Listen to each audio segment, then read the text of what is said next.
You know what? I've never picked against Israel Adesanya. I'm going to right now. He's fighting Jared Cannonier. I've already talked about how I think Cannonier can beat him. And he's going to beat him. Look, I saw the little clip from either today or last night, whenever. I've been busy all day.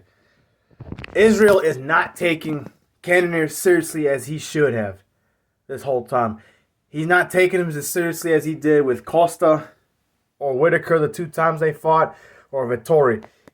I'm not saying he thinks he's a joke, but it's pretty clear that he doesn't feel like he needs to be at his best to beat Cannonier. Because he's clearly just said, and I quote, "How do I beat him? He's not the toughest guy I've ever fought, but it's going to be a lot like the Costa fight."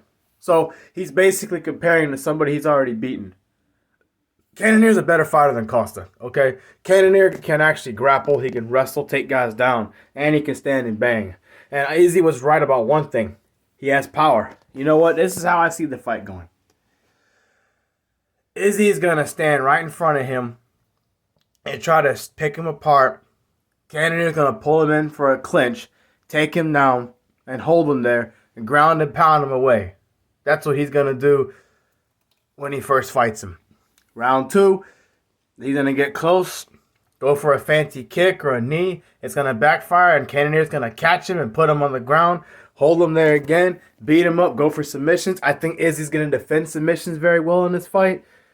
Now, from here on out, he's either going to lose a dominant decision to Cannonier or get knocked out. One of these two outcomes will come, but I am saying Cannonier wins this fight.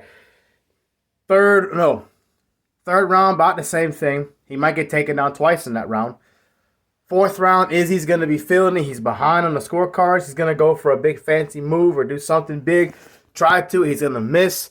And Cannonier's going to catch him with a big nasty elbow or a big hook or something and bust him up against the cage and drop him, follow it up with strikes and finish it right there with a TKO. Or he'll go 5 rounds with Cannonier, get dominated with the wrestling, not be able to do as much as he wants standing up, and then lose the fight by decision. 50-45, 50-44, 43. I know it's crazy as MMA fans to see that happening, but again, I saw the Cannonier highlights. I saw what he can do. And again, I know the wrestling he did wasn't against great fighters at heavyweight or light heavyweight, but he did it. And you know Izzy's not going to try to grapple or wrestle or go for submissions. Izzy's going to try to fight him just like he did Costa, just like he did Romero.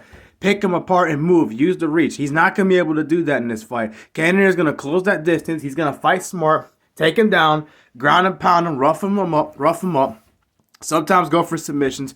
That way he's not looking like he's just laying there. He's going to beat him up on the ground, take him down several times in this fight. And if Izzy tries to go for a big move or something big because he knows he's behind in this fight, he's going to get cracked and get dropped and get knocked out or TKO'd. Or if he doesn't get finished, luckily he'll just go and lose a decision. I don't think it'll be a submission.